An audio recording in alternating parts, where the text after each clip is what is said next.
and welcome to Understanding Photography with Kim Ayres, episode 105.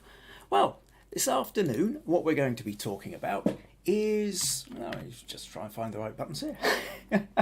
So today we're going to be talking about a photograph that I did of my father when I went to see him earlier this week. Basically, I've kind of thought about this because this is kind of a slightly common problem. You go around, maybe visit a relative, you take a photo, but indoors it's maybe too cluttered, the light isn't right. Outdoors it's pretty dull and perhaps it's even raining or it's too busy as well. What options do you have? So I'm going to talk a little bit about that and also how then I played with it in the editing process as well. On top of that, we have the critique section. And in the critique, we have both Viji and Rosemary have sent in photos of sort of forest, basically. And the problem therein of trying to sort of create images which give a sense of the depth and the feel of the forest, but you know, the problem is when you've just got a kind of wall of trees, what do you do? So I'm going to be giving some ideas, tips, tricks on how you can deal with that. We also have Mai-Britt from Denmark has sent in this photo, is looking for a little bit of feedback, wondering if it's a photo she's particularly pleased with, but is wondering if there's ways that she could have improved it or not. So we'll be talking a little bit about that one. Similarly, this one from Karen, capturing this heron at a weir, again one she's quite pleased with, but is wondering if there's possibilities. And then also we have a new one from Henry, who sent this one to me recently. Again, another one where he's quite pleased with it, except for the fact that he's not sure whether there's other ways that could be improved. So this is what we're going to be looking at today. Yeah, stick around. Completely and utterly the wrong one sent there. Hold on. No, definitely not that one. Where have I done? Maybe I need to do that one. No, you know what? I've lost the smugger. I've lost my little bit that comes up and goes Kim Ayres Photography. I hadn't realised. I'm absolutely going to have to change that one. Right, never mind. We'll sort that one out next time. Here we go. 105 episodes in and still technical problems as always. Right, okay, so what am I going to talk about? Well, first of all, okay, let's go to comments. Yes, so here we are, live on YouTube. You can tell it's live because I'm already messing up all the technical side of it. Leave me a comment, say hello, tell me what the weather's like where you are. And I can see we've got a few comments in already. Roberts is saying, hi, howdy all, rather, from Texas. Pat says, happy Easter from all from a sunny Somerset. And of course, yes, it's Easter weekend. So, happy Easter to all those who celebrate it. In fact, actually, I know one or two people won't be here because they've got, they've already told me that they're visiting family or they're involved in Easter traditions and stuff like that. So, so I'm not entirely sure how many we'll have in tonight, or this afternoon rather, but already I can see there's a few more. So Mai-Britt is here from a sunny and warm Copenhagen in Denmark. Delighted you could make it along. Karen is here saying happy Easter from a bright and beautiful Shipley. It's in Yorkshire, isn't it? Cormac. Now Cormac says hi, and Cormac is my grandson, and it's been something of a family week this week. Last Sunday was my stepson's birthday. This first part of this week, Maggie, Meg and I travelled down to Derbyshire to go and see my father, which is why I ended up taking the photo. And then over this Easter weekend, we've got a couple of the grandsons, Sean and Cormac, here to stay. So Cormac's just downstairs actually watching this live on YouTube as well. So welcome, Cormac. In fact, actually, I do have to say at this point that I just really enjoyed, he was baking some Easter cookies, some chocolate chip cookies with a couple of little mini Easter eggs on them, which were absolutely gorgeous. So thank you very much, Cormac. What else? Oh, Meg, of course, is saying, good afternoon, everyone. And Jim is saying, hi from sunny and warm Dumfries. Viji is saying, good evening, everyone, from India. John is saying, hello from Columbus, Ohio. Stacey says, good morning, chilly good morning, and happy Easter. That's from Hatboro, Pennsylvania. Warm weather is apparently coming. Oh, Stacey says, it's also Passover this week. Do you say happy Passover? Or, you know, what's the appropriate way of wishing somebody all the best for that festive season? Is it festive? You'll have to let me know. This is one of those areas I don't know much about. All right, Cormac says he's actually eating one of those biscuits right at this moment. VG says it's hot in Chennai, tough to handle. Well, if you know, Chennai is southern India is usually very hot. So if you're finding it particularly hot to handle, it must be extremely hot for Viji. Oh, Stacey says yes. So okay, well, happy Passover to everybody who's celebrating Passover. Excellent, thank you for that.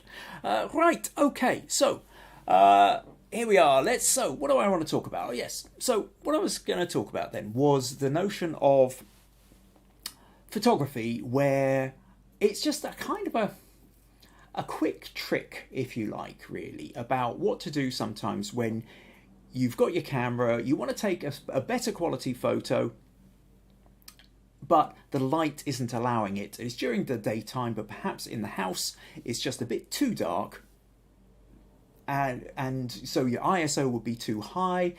Maybe it's very cluttered. What can you do? Now, fine if you maybe go out into the garden or something like that, or outside, but then maybe again there's not a lot of options with that. However, what you can do is use the door, a doorway, and this is basically what I did. So to show you then the photo, I'll show you the before and after.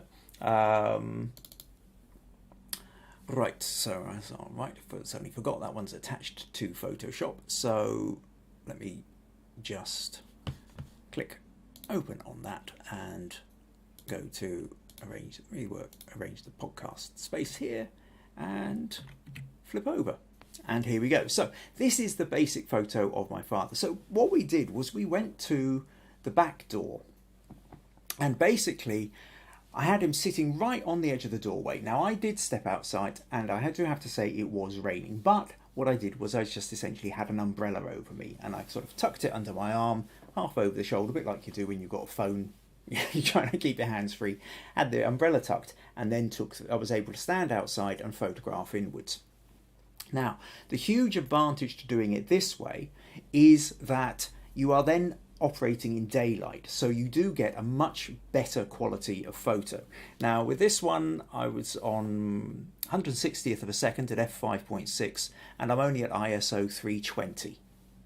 So whereas if I'd been indoors, I would have been maxing out at ISO 6400 or something like that, and it would have ended up being a very, very grainy photo. Now, usually what happens as well is if you're sitting in the doorway and you're operating in the daylight, everything behind naturally becomes much darker. Now, in this case, because of the setup of the house, actually, the living room and kitchen are one great long room which sort of stretch the length of the building, so you can in fact see the windows in the background.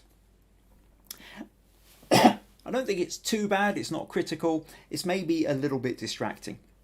So what I want to tell you now then is actually I'll tell you what, let's just flip back a sec. Oh no, that wasn't the button I wanted to press. I'm all over the place at the moment. No, I'll tell you what, yes, let's just carry on then. So what I wanted to do here was I'll take you through, so we've got this photo, this is a basic photo, and we've got basic, a dull all-round, it was an overcast, it was a raining day. But I managed to get this photo of my father. So what can we do then to maybe enhance this? And this has all the, really, for me, it's screaming out for black and white. So the first thing, there's a couple of different things you can do with this. I mean, we know from previous podcasts where I've talked about you can go to hue and saturation and you can just drag that down, and that gives a black and white. But actually, I don't really like the way that's gone black and white. And in fact, what's happened is his face has just become kind of a dull mid-tone grey. His shirt is now really standing out as white. It's not really giving the kind of black and white conversion I want. Another option here is to go to gradient map. Oh, that's done it in reverse. Flick that over. Now what's happened is he's extraordinarily dark. If I swap that from perceptual to classic, it's a little bit better, but again, there's a kind of a darkness there that I'm not quite so keen on.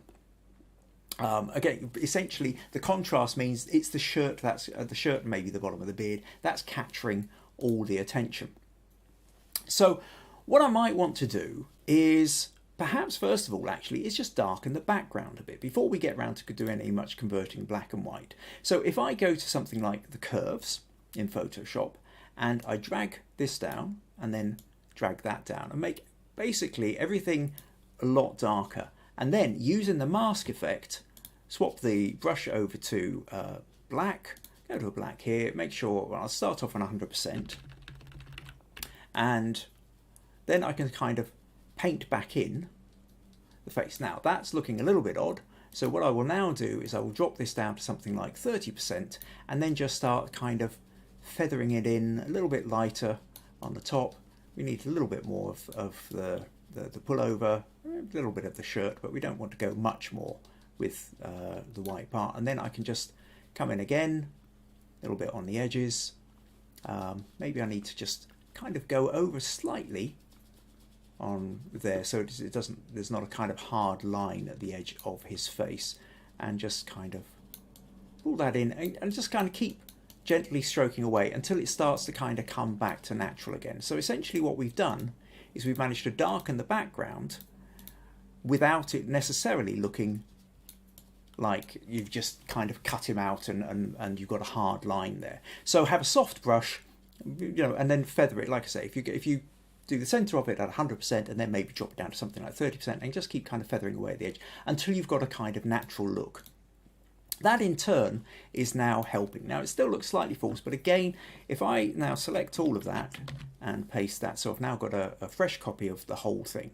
Now what I can do is I can go to, in this case with Photoshop, I'll go to a camera raw and I will start putting it in black and white here. Now if I go to saturation and I desaturate, now the shirt isn't coming out quite so much, but what I can also do is I can nudge up the exposure a bit, make it a little bit brighter, take the highlights down a little bit, bring the shadows up a little bit. I will also, let's add in a vignette, because the vignette will help to kind of just darken in those corners a little bit, draw our attention a little bit more to the center.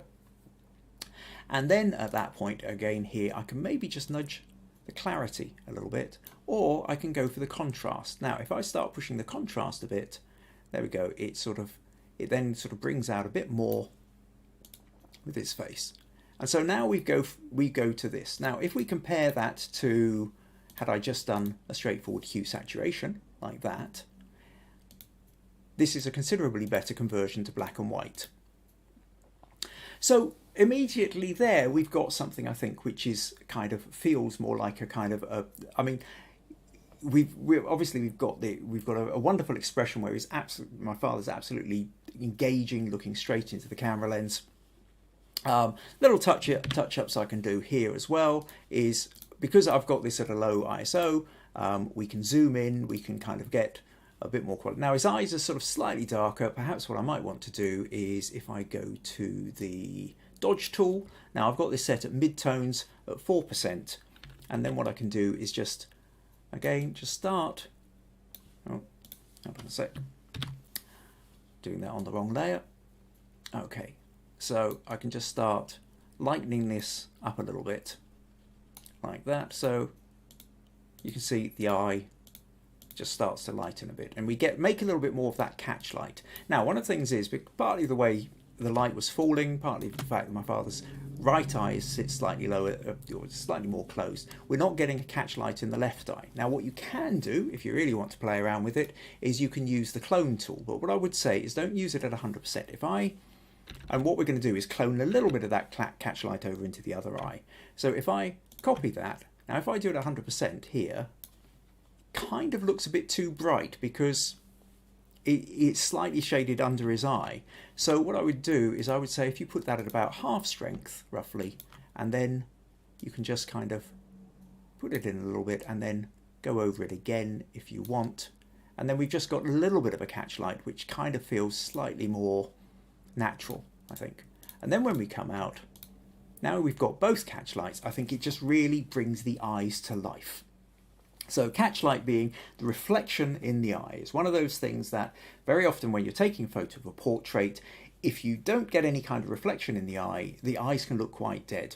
So a way of bringing life into them is to have a little bit of light catching them.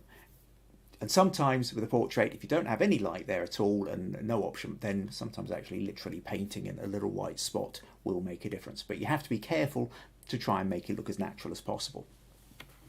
So now we're at this, and if I kind of, let's see, so I'll pull back a bit here, I will just check what the levels are like. So if I go to the levels here, we can see it's slightly dark on this side. I can take this slider up, nudge it up a little bit more, make it a little bit brighter. That looks a bit better to me, and not a bad photo. Now, if I want, I could go in and sort of play a little bit more with textures, and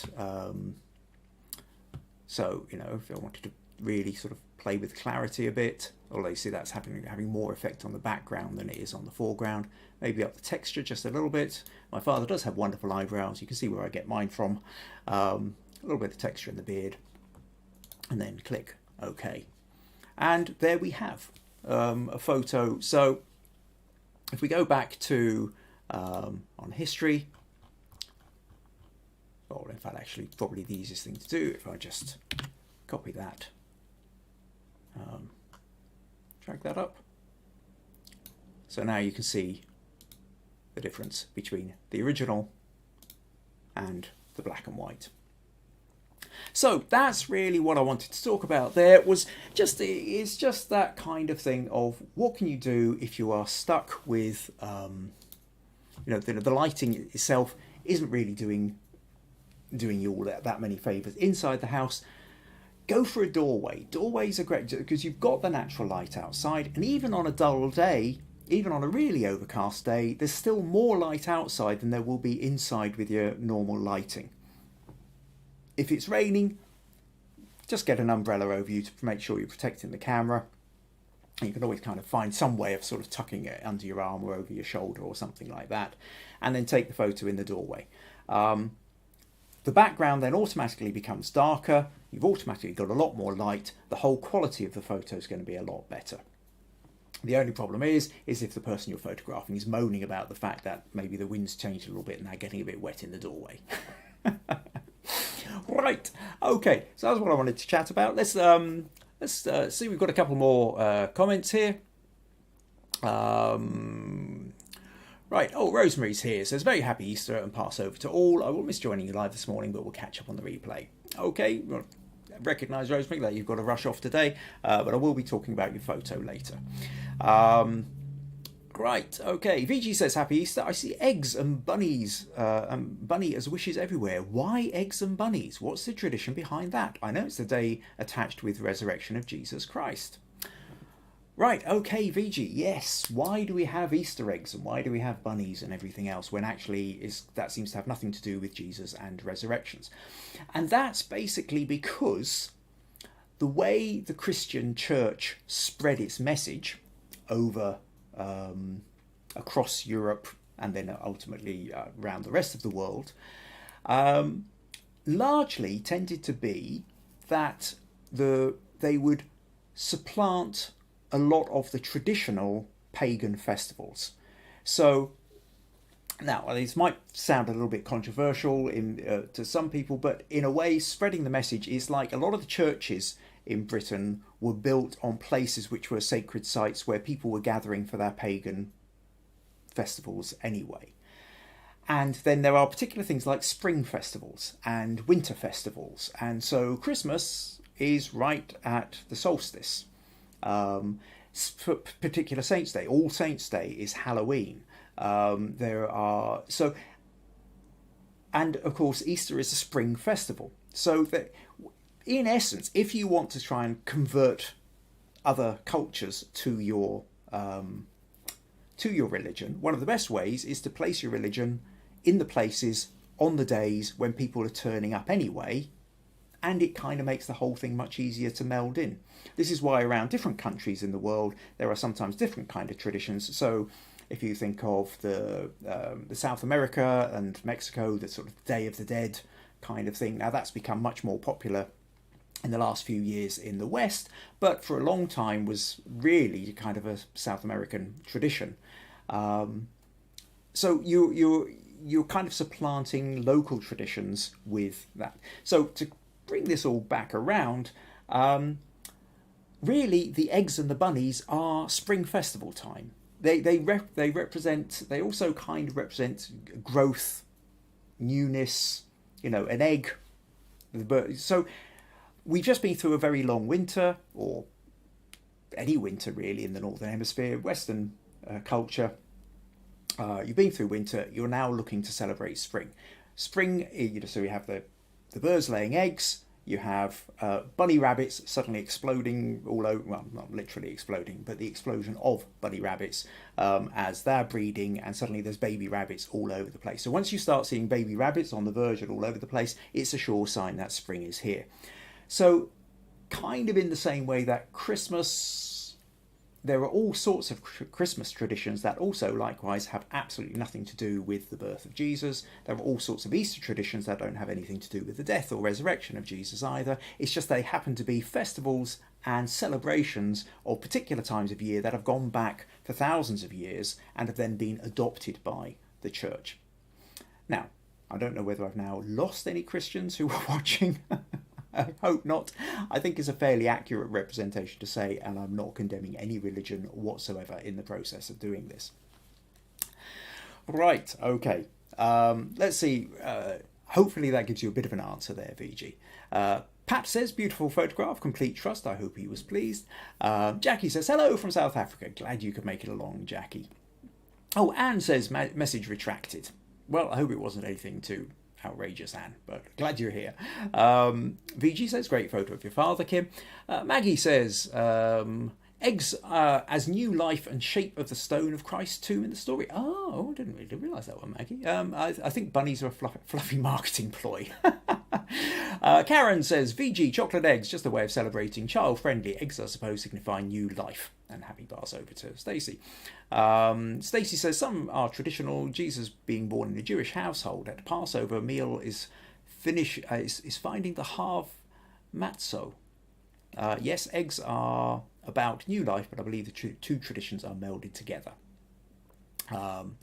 Okay, and Viji says, thanks for explaining. And okay, so various bits and pieces. Okay, Mai-Britt says, very good edit, thank you. Cormac says, I never knew how many details he changed to get black and white. Yes. Karen says, I like both versions, great face. Well, I think it's a great face, is what I'm familiar with. Stacey says, great picture of your dad, love the edits. Maeve says, I will remember the doorway trick. Excellent, good. Pat says, Woody is trying to steal the show, the art of course acting. Right, yes, so Pat, smug points to you. First one to notice or mention at least the fact that the mannequin is doing a handstand. What else? Oh, Suman Singh says, hello. Hi, Suman, glad you could make it. Says, I think I'm too late. No, we're already underway. Stick around, we'll be here for the best part of another 45 minutes or so. Viji says, sounds like fun, and yes, thank you. Excellent. Right, okay. So, what we're going to do now is we're going to move on to the critique section. So for those for the new faces here, for the people who've only been once or twice and are still not totally sure what's been going on, the critique section is a place where you can send me your images. We all have photos we take. The big problem that we end up with is, how do we get genuine feedback from it? We stick up our photos on Facebook or on social media of whatever kind, and our friends all click like, and maybe our friends even tell us how wonderful they are. But that's mostly our friends being our friends. Our friends are not photographers, they're being kind, and maybe your photo is better than one that they could have taken, but how well do they know the difference? So just relying on the likes of our friends isn't necessarily a good way of really being able to see how good our photos actually are. The problem is those who take a look at our photos and know that there's something drastically wrong with them don't tend to say, because they don't want to upset us. And that's nice, you know, good to have friends who are saying nice things when it's good and just keeping their mouths shut when they're not happy with it.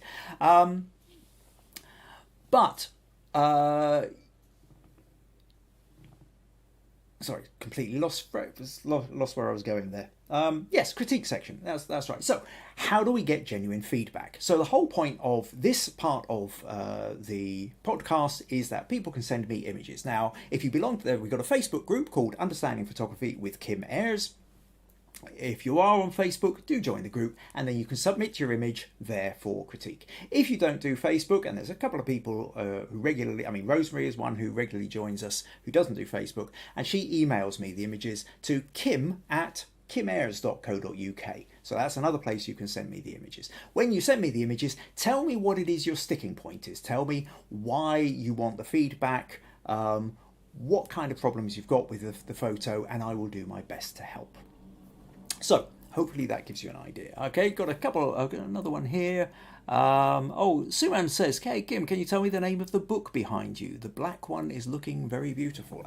Okay, so I think what you're talking about is this one.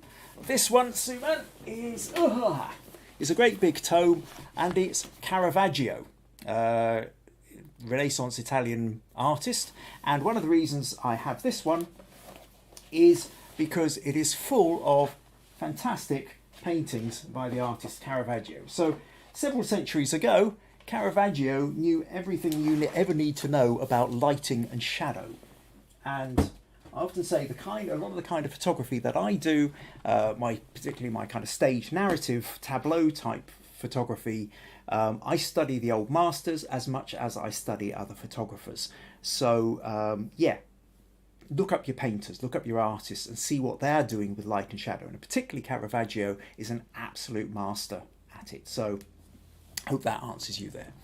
Okay, right. So let's move on then to the what we're going to start with. I think what we will do is we will start with Karen. So Karen sent us in this photo here, and she said, "Hi Kim, would be grateful for your critique on this one. This is the cropped cropped version, but she's also sent me the original version," which is great because just a little thing here to, if you are going to send me the images, it helps a huge deal if you could send me the unedited version as well, because then that allows me to give you maybe come up with some ideas or feedback on how you might have cropped or edited the photo in a slightly different way to improve it. So this is the original one. This is Karen's cropped one, and cropped and edited version. So she goes on to say, I was using the sports mode on my camera. So a lot of cameras have different kind of modes. I'm just trying to think. On my camera here, I've got my Mai-Britt is basically, I've got kind of auto mode, manual, shutter speed, and priority, aperture priority, and a couple of other options. But a lot of cameras actually will have a kind of a little thing for macro or for sports mode or for things like that. And generally speaking, what they do then is they make adjustments. So the advantage of sports mode in this is that it will tend to go for a high shutter speed. And when you've got a high shutter speed, it captures movement so that your movement is quite sharp. And when you look at this picture of the heron coming in, even though it's coming into land, those wings would have been moving a fair bit, the water will have been really everything is really nice and pin sharp. So we've not got a huge amount of movement blur with this. So we've managed, and that's largely down to the fact that it's done in a sports mode. So Karen goes on to say, any pointers on composition and or cropping would be welcome, or any glaring mistakes on my part. And she said that actually this was taken at 1,250th of a second, which is a very, very fast shutter speed. It's offset by the fact that it's at 400 ISO, but it's also a bright day, so it was able to cope with that at a 6.3 aperture. So there was enough light around to be able to use a very sharp, very fast shutter speed, so that's great. So it's taken on a weir, which is where the water would, it's kind of a built-in slope of water where the water can go over. Says, I was on uneven ground, even though so wouldn't have been able to use the tripod, but had you been using a tripod, to be honest, and you've been using a slower shutter speed, then the heron would not have been in focus.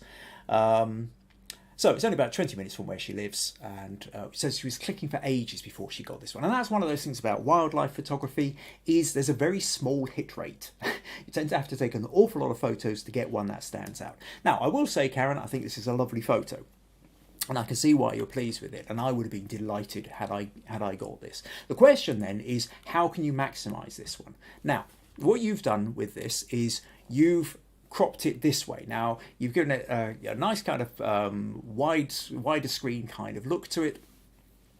My feeling tends to be with this, that it does feel a little bit almost squashed at the top and maybe a little bit too much room at the back. So let's go back to yours, and what we will do is just, not that one, So yeah, okay, no, hold on. That's what I wanted to do. So let's just open this one in Photoshop for a moment. I'll just close that one of my dad. And let's just play around with the crop a little bit. Now, I think there's a couple of different ways you could go with this. One way, I think, is... I think it would actually... There's part of me here that actually thinks this might work quite well as a square crop. So if I take that and I make that roughly... that's about it. Square, like that. And... Now, for a square crop, it feels like there's a little bit too much at the top there. So I'm going to hold down my shift button as I grab the corner, and then that keeps the proportions the same. And I'm going to bring that down a little bit further and then move this back in like that. Maybe pull that down a little bit there. I want it a little bit of space on the wing here, but fractionally more space in front of the beak than there is in the wing. I think whenever you've got an animal or creature or person even, or something that's moving forward, you always want to have slightly more space in front of them than you do behind. Not always. There are occasions when you know, particular narratives where you would do it the other way around, but to be honest, they're quite rare, and your default thought should be try and get just even if it's a fraction, just a fraction more space in front of it than behind it. And if we do that, then I think that becomes it. And from this point, if I duplicate that layer and then you go into camera raw filter, what we'll do just very quickly is go to the optics, give it a bit of a vignette, and then maybe if I click auto, that brightens it a little bit, and maybe push the contrast or the clarity a little bit, maybe bring those shadows up a little bit so I don't lose too much in the... And there we end up with a slightly more punchy version of the picture. But that's fairly similar to actually how you'd edited it. So I think the square crop is, and certainly if you are planning on putting this on the likes of Instagram or certain other social media, a square crop is always an interesting one.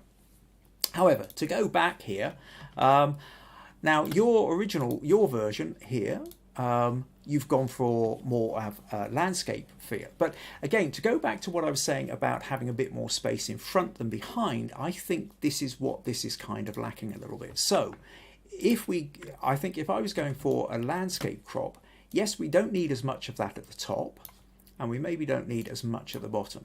You can pull it, but you kind of, I think, rather than, you've got to be careful, I would say just nudging that back a little bit, something like that, and maybe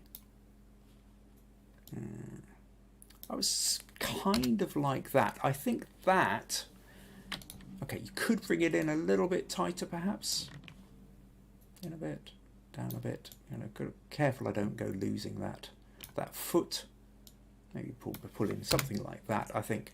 And I think that kind of feels slightly better. Now if we just duplicate the filter that we had on the last one, so we now end up with this as your crop, as opposed to this. In fact, actually, just so we can compare size, if I open that in Photoshop as well, then we've got my crop, we've got your crop. Yours is slightly closer, you can come in closer, but I think that with something like this, because you've got the bird in its environment, as a personal taste, I tend to feel just a little bit more room to breathe around it, gives a sort of slightly better sense of space. I mean, it's a tricky one because it is beautiful and I love the textures, you know, and you could, if you know, another way of doing it is to zoom right in and sort of get these beautiful textures of the feathers. But having said that, what really makes this is the shape. It is a beautiful shape.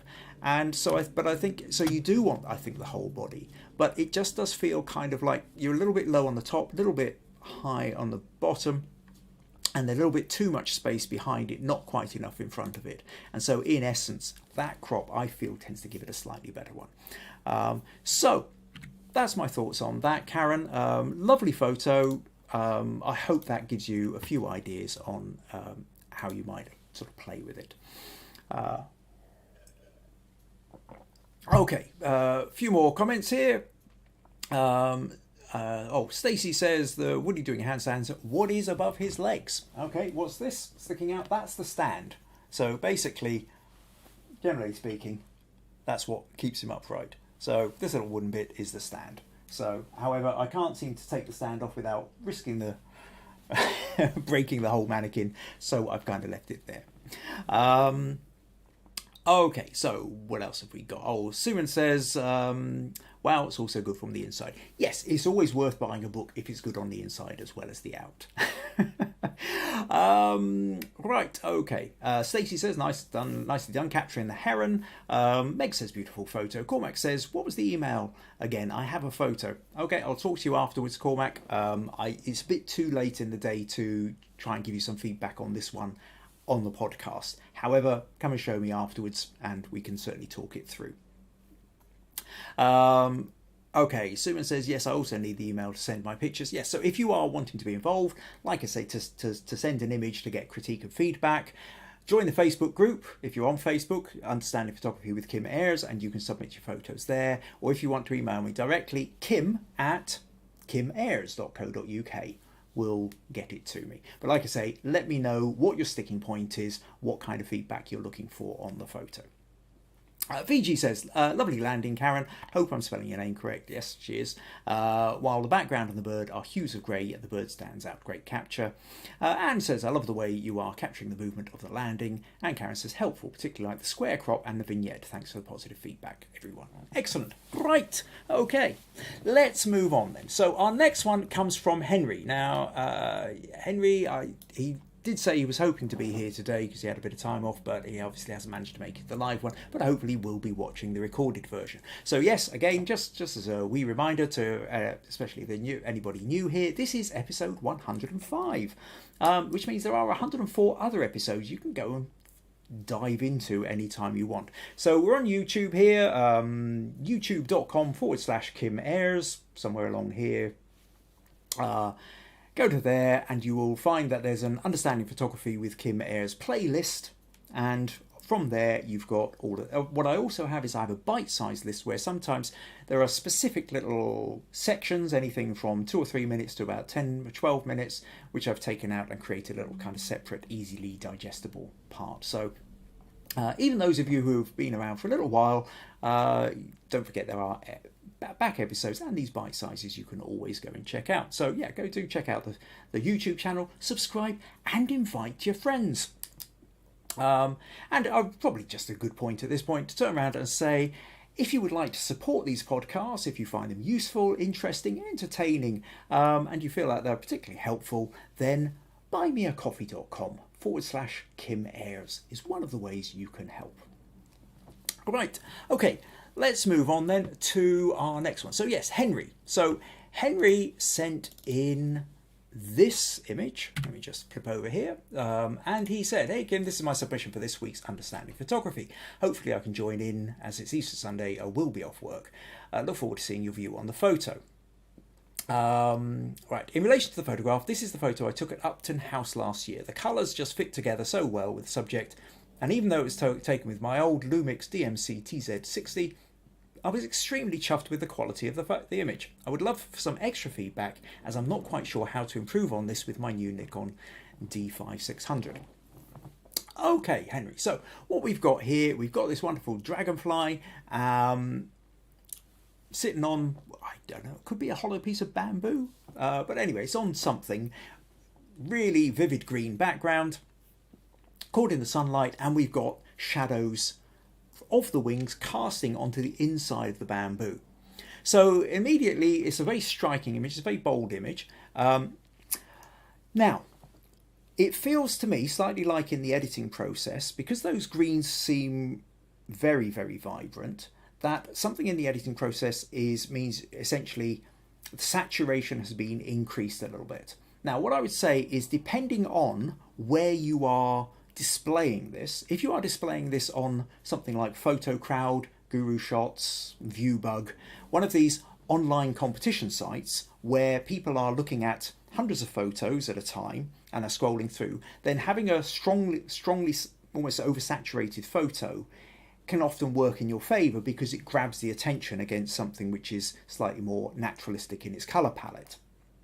However, if you were to print this up, then actually you kind of want more of the subtleties. And at this point, I think maybe the colours feel, when we're filling up the whole screen, little bit depends here. If somebody's watching this on their phone, the colours probably look fine. If you're on, in my case, I'm looking at this on something like a 24-inch screen, and it feels a little bit over vibrant, and I would tend to feel that it was slightly overcooked with the colouring. But that aside, lovely capture. Question is now, what can are there ways of improving it, or what other kind of feedback can you get with it? So, a couple of things that strike me, first of all, with this. One is, part of the problem that we have here, I think, is that the bamboo bit that it's on is very bright. It's very white. It's very light. And so it tends to kind of grab the attention somewhat. I know that for you, who took the photo, you're looking at the dragonfly, and you're trying to make sure that your dragonfly detail is right and that it's in focus and all these bits and pieces. And so what happens is, because you're looking at that, it's very easy to not notice the background quite so much. The actual green background has all been blurred out nicely, but this part of it is really bright. And when you've got something bright and it's not the actual thing that you're trying to look at, what you end up with is a competition. You're going to compete. The eye is being drawn in two directions. It's trying to get drawn to the dragonfly, but it's also getting distracted by this really bright area just below it. So toning that down a bit could certainly help. Then there's the notion of the crop, and the main body of this is smack bang in the middle. But I wonder whether, again, a little bit like we were talking with Karen there, with the heron, whether the crop might be slightly different. There's a lot of space up here, which isn't necessarily giving us, it's not really contributing to the story. We could lose some of that, and we've still not lost anything of the photo. Now, the other thing is could we even create a little bit more? I'm just going to pull out slightly here, and let's say we took this and kind of maybe stretched it out a little bit, or do we want a little bit more room behind it or something like that? Actually, to give it a little bit more space. Now, I'm going to use content aware fill, which is an option in Photoshop, and that just helps to sort of give us a rough idea of what it would look like if you gave it a little bit more room to breathe front and back. And I think maybe that sort of feels a sort of slightly more interesting kind of crop, slightly more cinematic, slightly more dramatic. Like I say, we do have a slight problem with I think the overkill of that. So if I was to go do a quick edit in Camera Raw here, and say I was to take down the whites a little bit, maybe take down the highlights a little bit, so that it's not grabbing our attention quite so much. At this point, you might also, again, do just a little touch of a vignette, just to kind of pull in the sides a little bit. But then you could boost the exposure a little bit, kind of offset, and yeah, not quite so sure, maybe a little bit of clarity, something like that. And now, okay, what's interesting here is, having done this, what I'm aware of is, whilst it's sort of taken that down a bit, one of the things we've kind of lost, which I do quite like about this picture, is the shadows of the dragonfly wings. So we've got the dragonfly wings and we've got the shadows underneath. And herein strikes me as another possible option with your photo, which is to essentially make more of this. So rather than worrying about getting the full dragonfly, that actually you could do a crop which was something not dissimilar. So let's go back to your original here, and let's say we were to do something more like this. And again, I suppose actually if what we went for was a kind of a square option, you could in fact do something like, roughly I would say, like that.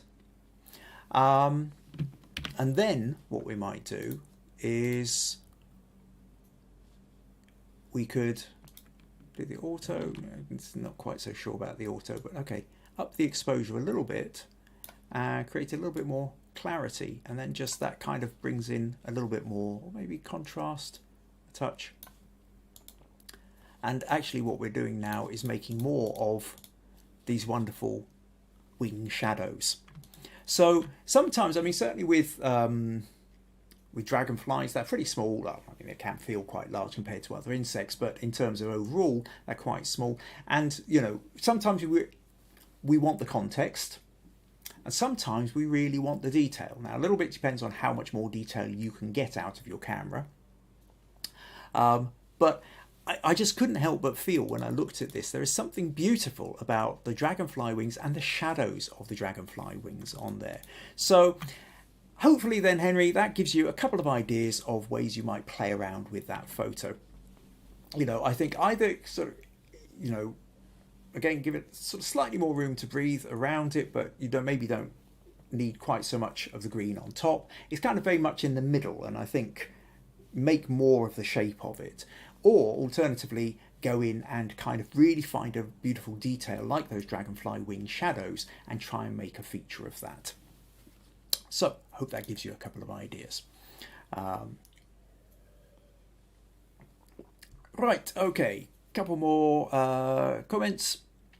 Okay, Suman says, Kim, your mixture glider is looking good. Glider? I'm missing what you're trying to say there. I think there's a spelling mistake. Let me know what you meant with that one. Stacey says, lovely dragonfly, they are difficult to shoot. Viji says, wings are utterly beautiful. And Karen says, fab detail. Superb. Okay, so now what I'm going to do then is we will move on to Mai-Britt. Also, can you tell me, am I saying that right as well? Because again, my familiarity with Danish ways of pronunciation and what have you are pretty limited, I have to say. So do you say Mai-Britt? Do you say Mai-Britt? Do you just shorten it to May? Let me know if I'm kind of getting it right by saying Mai-Britt, or let me know how I would change saying it. Thank you. So Mai-Britt, let's move on. And now this is another one where May says, I am submitting this photo for critique. Is there anything I could do to make it look a bit better? I quite like the mood in the photo, which is taken on an early morning a couple of weeks ago. So again, there's been a kind of thing here with the last two and this one. And I suppose really, actually, I will just sort of, a slight tangent, but meaningful one. It helps me more if you can tell me what your sticking point is. The idea of critique is to get feedback so I can help you move your photography to the next level. Now, if you've got a photo which you're really pleased with, then that's fine. Do you really need my feedback? I would suggest, ideally, photos that you send me, tell me where you've got a photo where you're feeling a bit stuck with it, that you know you kind of feel like something could be better, but you're kind of feeling a bit, you're not sure where it is. You could kind of do with a little bit of help. So that will make it a little bit easier for me to be able to give you the kind of feedback you want, because sometimes people are after feedback and they know they've got the exposure right, but really what they want to know is to get a bit more about the cropping. Or sometimes they've got the cropping they want, but really it's about the story that they're not so sure of, or maybe it's the lighting that they would like a little bit more help with, or maybe it's particular compositional techniques they would like, or settings on the camera. So with any particular photo, there's dozens of different options and ways in which you can improve or even change the emphasis of it. Just like we talked about with the dragonfly there, you can talk about the whole dragonfly, or you can talk about the detail of the dragonfly. So the more information you can give me about what kind of help or insights you would like to help me with your photography, then easier it makes it for me to be able to do that. And I am here to help. So tell me as much as you like and I will do my best to help. So let's fly back then to this one. So it is beautiful. Now, no, I don't know exactly what your settings are on this, but you're clearly using a very, very wide aperture. Probably zoomed in quite a bit so that the depth of field feels even narrower. So we've got a beautiful photo, a beautiful flower here. We've got one or two little grass stems which are in focus, a few more that are just disappearing out of focus, hints of ones in the background. The quality of the bouquet is really lovely. And there's a nice colour scheme as well here, because you're having the blues of the flowers, and then that kind of orangish in the background is a really nice kind of colour contrast. So what can we do to kind of improve this? Now, the only thing I can think with this is, let's open this in Photoshop again, and is really, let's sort of play around with the crop a little bit, because I kind of feel that whilst, if you've got this this is almost the opposite thing of what we were talking about with Henry's dragonfly, which is, if this is on a big 24-inch screen, or if you've got it printed out, it's great because you can really make out all the detail. When we zoom in, we've got great detail of this photo. We've got all these lovely little bits here.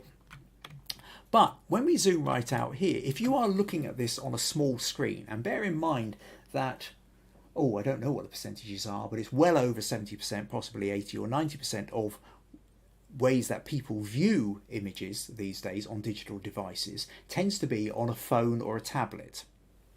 And quite often, if you're talking about things like PhotoCrowd or whatever, very often, you know, there's a border, there's extra bits around it, and sometimes they're looking at several, you might even have several on a page, in which case this becomes tiny.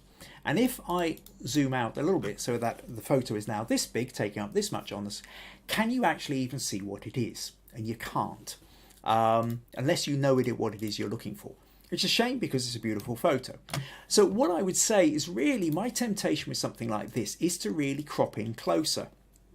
The other thing we have is we have the line, the horizon line is kind of smack bang in the middle of it. And I think generally speaking, start thinking rule of thirds a little bit. Now, with that, you could either kind of come up from the bottom and have more sky, or you can kind of pull down and have more in the way of the grass. Now, or we can kind of do a little bit of a sort of slight mix of both. I mean, there's the bokeh at the bottom of this picture. There's a lot of blur here. I think we don't really need much more than maybe that amount. A little bit more, you could maybe go for it, maybe slightly higher in the sky.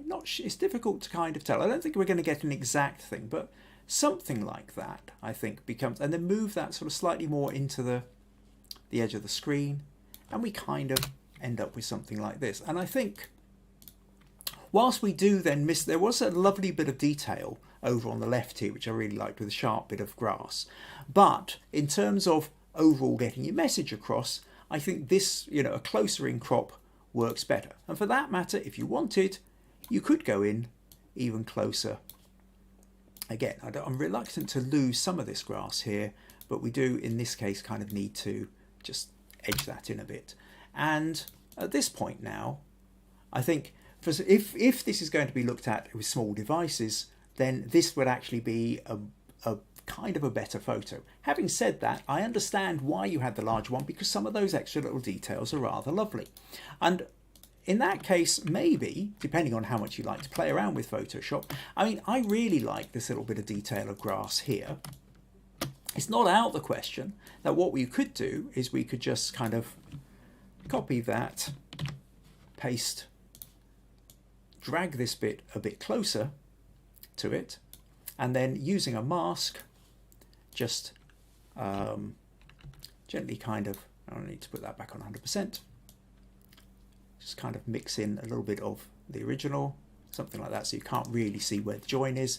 And then when we crop in, we can still keep a little bit of these other grasses, something like that. So it's an option. It's an option to play around with when you've got a lot of blur like that, a lot of things are out of focus. It's relatively straightforward to be able to, as you can see, just copy a bit and move these bits closer so that you can still have the detail while cropping in a little bit closer. It's an option for you. Other thing here is overall the whole thing feels a little bit dark. If I go to the levels, what we can see here down here is that it's a great big kind of gap on the right here. Most of this is sitting in the dark. So even if I just grab that little slider, nudge it over a little bit. Now what I'm really wanting to do is really kind of brighten up the flowers, but the sky's going a bit over, so I might do that. And then again, just using the mask of that, just darken down that highlight there, so that what we're doing is we're able to get a little bit more detail coming out of the flower itself. So, Mai-Britt, hope that helps, hope that makes sense, gives you a couple of ideas. Right, okay, what else have we got here? Stacey saying, lovely dragonfly, difficult to shoot. Oh no, right, no, we've already, and Karen said fab detail. Mai-Britt says, oh, you are saying it right. Okay, so I'll go with Mai-Britt. Excellent. Okay, someone wants to know what camera I use to click the pictures. I don't know what camera Mai-Britt is using. For me, my personal, the camera I use, I'm using a Canon 7D Mark II, with depending on whichever lens I happen to have at the time. Okay, Stacey says, lovely colours, the blue flower is surreal and delicate, maybe a bit too much background. Anne says, the flower and the grass create a subtle but interesting diagonal. Mai-Britt says, oh, it's lovely now, just what I wanted. I'll make sure to give you some more information in the future. Excellent. And Viji says, imagining more blue flowers against the green background. Well, you say more blue flowers, and but there's a level here where I think if those blue flowers were in focus, they would actually then kind of detract from the beauty of the single one, Viji. If we just flick back a sec, I just want to show you here. What I like about this is we have the echoes. So, you know, down here we've got patches where there is a blue flower, and here, and even here in the foreground. And what I really love about that is the fact that they are not in focus, but they are hinted at, because we know they're there, we know they're out of focus, and so that so it creates echoes, is the best word I can think of, really, of you really only want the one flower, because if all these were in sharp focus as well, your eye would get caught in different directions. So, a good, interesting point that. Okay, Karen says, beautiful before and after, beginning to wish I had Photoshop. Well, Photoshop is, you know, that's the biggie. It costs me £9, £10 a month, something like that, and it's always the most updated version. It's if you are going to get into editing, you can do that. There are cheaper editing softwares about. I know Jim from Dumfries often talks about Affinity, I think it is. I think Roy from Yorkshire also uses Affinity. So there are other software about, and generally speaking, there are YouTube videos for all these different kinds of editing software to help you get you on your way with whatever you're wanting to try. Okay, so Mai-Britt says she's using a Nikon D780. So assuming that's the answer you have there. Okay, right. Okay, so what we're going to do now then is I'm going to move on to Viji and Rosemary kind of together, because they both kind of created photos which in a way suffer from the same problem.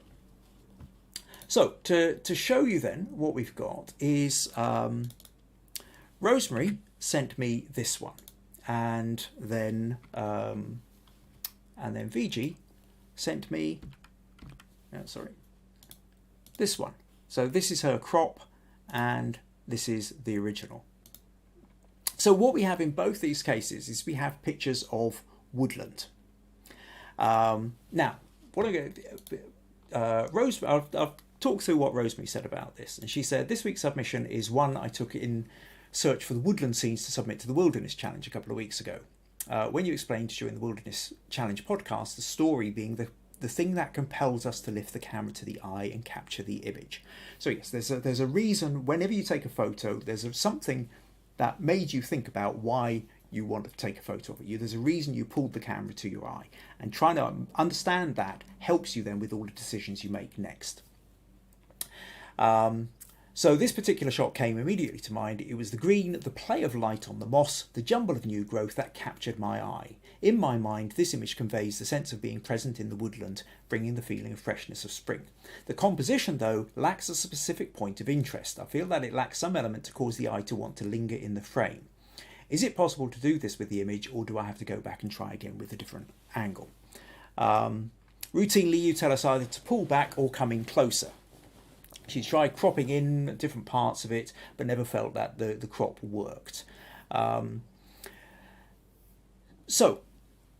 in essence, you're kind of right here. I think the basic problem here is that there isn't anything for the eye to immediately latch onto. That, you know, when you're standing there taking a photo like this, you can smell the woodland, you can feel the sun coming through and catching your skin. If there's any breeze, you can feel that on your face. You are aware of this kind of full 3-dimensional, 4-dimensional, 20-dimensional experience of all your senses firing up inside this woodland. When you take a photo of it, it's flat 2-dimensional. It doesn't capture any of the rest of your experience of it. And part of the problem here, and so part, I suppose, really, in that sense, part of the skill of photography is trying to evoke more dimensions, 3 dimensions, 4 dimensions, get a sense of time maybe, and certainly trying to evoke the other senses when a viewer looks at it. And we trying to use different tricks and tips and techniques and styles in order to be able to do that effectively. So we've got this photo, and then let me show you the next photo then. So Viji then took this one and said, this is a banyan tree. I tried to layer the to get the 3-dimensional effect. I wanted to capture the water, the tree trunk, the shoots on the ground. Did I succeed? Now I would say actually partly here just with the notion of the water, kind of no, because it's sort of darkened down too much. And he sent me the original. Here I can see more of the water. But in essence, we've got a similar kind of problem that in both cases, it's a very, very busy photo. So how do you separate out the elements that you want? Or what elements is it that you're trying to do? Now, what I'm going to do now is I'm going to show you some photos and about the thing about woodland. So whether it's... Okay, so this photo has potentially more sense of a 3-dimensional because we have darker elements in the foreground and lighter elements in the background. Whereas when we look at this one, it's pretty uniform almost all the way across. So how do we deal with this? So what I'm going to do is I'm going to just show you a few different kind of woodland type photos that I've created, just to sort of give you a sense of how you want to create a sense of depth. And there's a number of different ways you can do it. So one of the ways you can do this is, now this one, not overly woody, but what we can see here is we have a road, and the road is going in and it's zigzagging through the trees and disappearing up into the hill. There's also a little bit of mist and it's sort of fading out in the background. And so what happens is because the road is going in and weaving into the photo, your eye is getting drawn into it. You are fully aware of a sort of 3-dimensional sense of the photo. So if you can find a road or a path or something into it, so another one then, let's say this one, a bluebell wood. Now the bluebells haven't yet come out up here in Scotland. Hoping they'll be here in the next 2 or 3 weeks, in which case, if we get some nice weather, I'll go out and try and take more photos like this. This bluebell wood at Castromond Wood, this photo taken. Again, we've got a path that is leading us into the photo. So that's one way you can do it. If you don't have a path, maybe you want to look for something like some other kind of element. So in this case, we've got an old stone wall growing in the thing. So the wall itself then, because it's sort of disappearing into the distance, is again leading your eye into the photo. So we're looking for ways of creating that 3-dimensional sense. In this case, we've got a waterfall. We can feel the water tumbling over the road and coming down towards us. We've got rocks and we've got leaves in the foreground. So very much, again, a sense of depth. And this is really what we're trying to create, is a whole sense of depth. So you can do that depth by having use of leading lines to draw you into the photo. Another way of doing it is by use of essentially the fade, so that if like here on a very misty day, things in the foreground are much darker. As it sort of disappears into the mist, it gets fainter and fainter and fainter. And so that kind of gives you a sort of sense of depth there, because we know that the mist and the fog, or just the denseness of the atmosphere, depending on where you're at, things kind of fade back. So if we take a look at, say, this one, what we've got all the lines of the trees, but again, the ones in the foreground are darker, and because there's a very slight mist coming into the woods here, the further back you go, the lighter and paler they become. And because of that, and of course they're getting slightly thinner, that's giving us that sense of depth. We're very aware of a sort of 3-dimensional feel to that photo.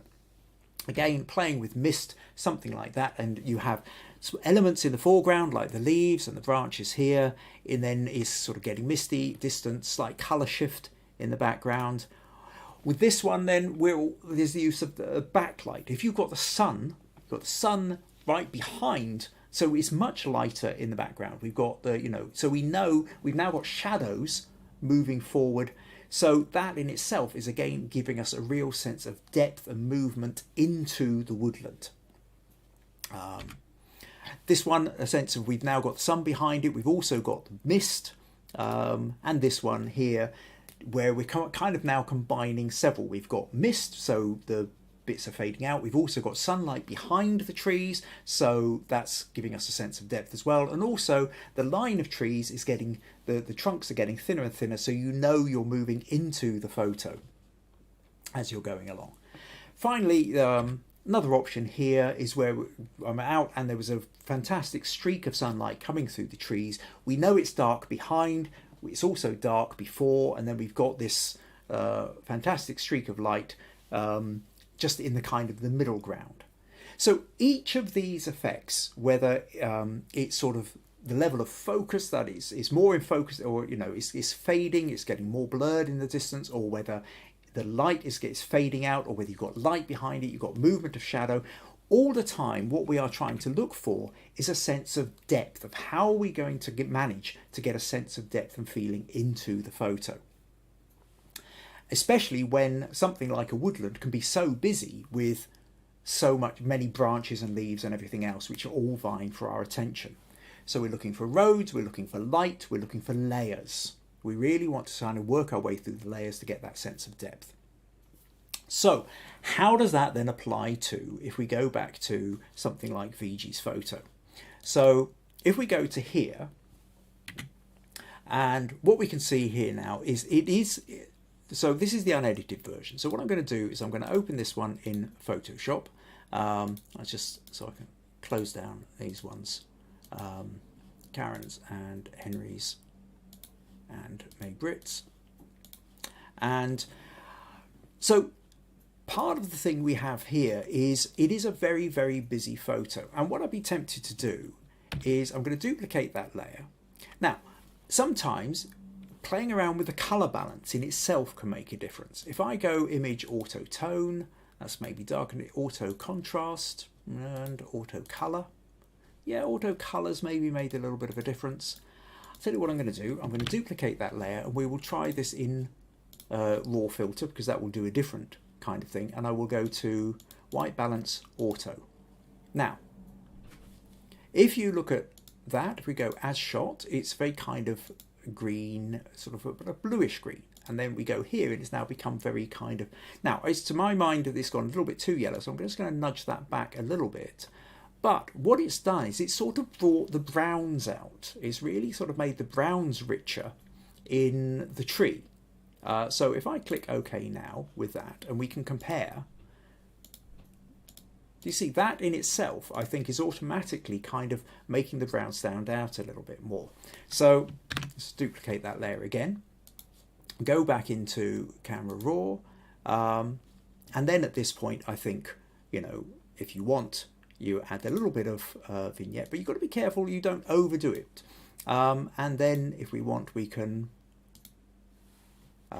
just kind of, okay, let's just play with the contrast a little bit, something like that, I think. And then, so if we're now kind of comparing that with that, I think we're getting a much better sense, because what you've got here in this banyan tree is fantastic root structure. Now, as I zoom in, I become very aware that you're not quite in focus.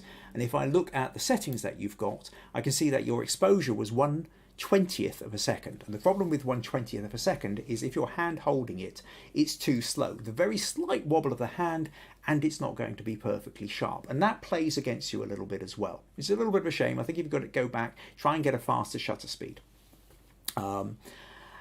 And because then you would get much, and again, part of this is where are you trying, what are you trying to get? There's fantastic root system and branches and everything else, beautiful texture in this. And if you had that in focus, that would be really lovely. You're obviously trying to get much more of the tree, but it does become a very, very busy background as well. So, I mean, you cropped in a little bit. I think you can certainly get away with that. But you also are, you're not wanting to maybe crop too much at the bottom, because there is interest in the reflections at the bottom. Perhaps with the reflections at the bottom, you might even try a little bit of dodge and burn.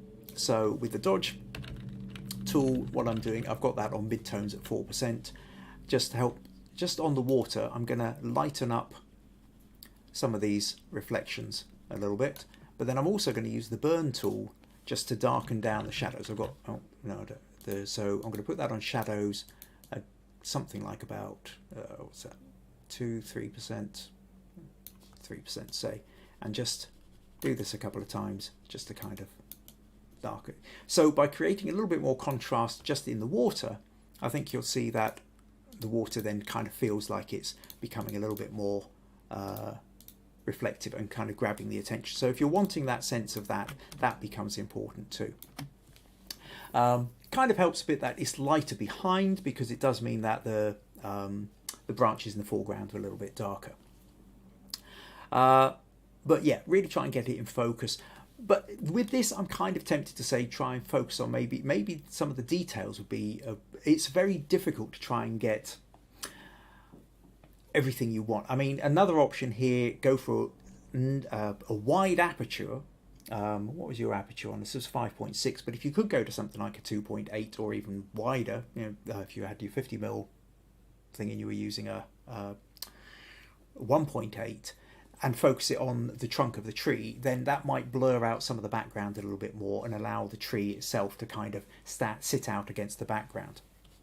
So if we then go back to Rosemarie's picture, now the problem we've got here is that we don't have the depth, we don't have the thing. But even here, if I duplicate that, if I go to Image Auto Color, Image Auto Tone, I quite like the color bit here. Then what that's now, it's got a little bit dark. I'm just going to up the levels a little bit so we can see that a little bit more. But what's happened here is it's stopped everything being so completely green. Now, I might want to boost some of these greens a little bit, but it's sort of given it almost a slight purple shift in the background to counteract some of the greens. And what we find is that it's allowing some of the greens in the foreground to really stand out against some of the greens in the background. So now if I go to, so I went to hue saturation and I nudge that saturation up a little bit, something like that, the greens are kind of tending to stand out and can become a little bit more vibrant. And now, if we look at this, this has more of a sense. We've got the real mossy greens here, but we've also got the kind of bluey greens of the ferns.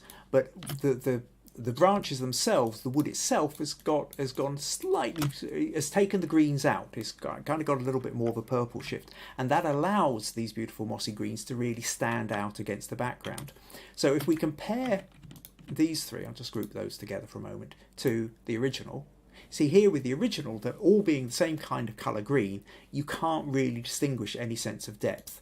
But now we sort of separated those colours somewhat, we now get more of a sense of depth. We could still do with leading lines to draw us into the woodland if that's what you're wanting. Failing that, if it's really the mossy bits you want, try and find a nice detail, try and find something within here. And for this bit, I think you really have to wander around with your camera.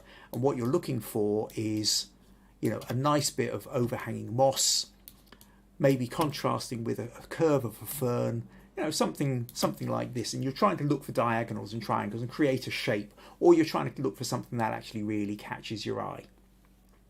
So I hope that gives you some ideas, Rosemarie, and of ways of playing it, and also to you too, Viji. Right, okay. Let's take a little look. A few more comments here.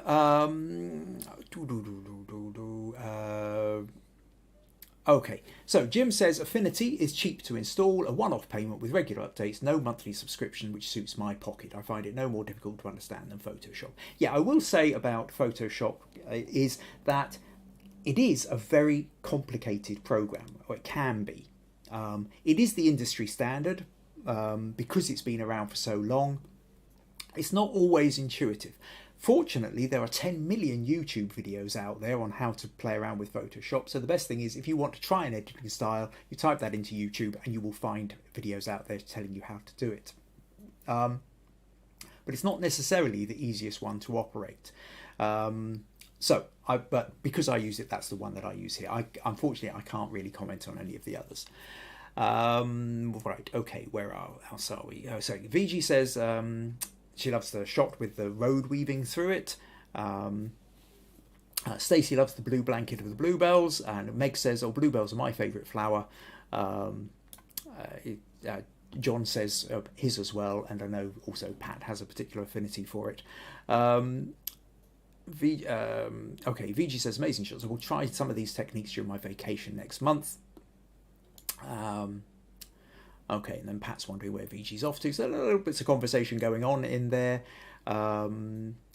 And okay, where are we? So Stacey says, "Love the reflections." Viji likes the edit that I've done. Stacey says the auto-tone and colour makes it dramatic and the colour's much more pronounced, not the heavy green. Mai-Britt says wonderful edits, excellent. And Viji says definitely the auto-tone and colour got the depth. And Rosemary, you're lucky to witness this scene. Love the green moss on the trees. So hopefully then that's given you a real sense of what you can play around with the trees. Okay, so that pretty much brings us towards the end of the podcast. If you found them useful, entertaining, enjoyable, would like to support the podcasts, help keep them going, then buymeacoffee.com/Kim Ayres is one of the ways you can do that. Make sure, if you haven't done so already, subscribe to the YouTube channel and pass that on to anybody else you know who you think might be interested as well. Next week, I think what I'm going to do is I'm going to talk about photo competitions. So we've had it's one of those things that crops up periodically. I did a little chunk on it, well over a year ago. I think it bears repeating, so because we've got new people in since as well. An awful lot of people who watch these podcasts tend to come from places like PhotoCrowd and Guru Shots, and so online competitions. But online competitions are quite different from print-based competitions.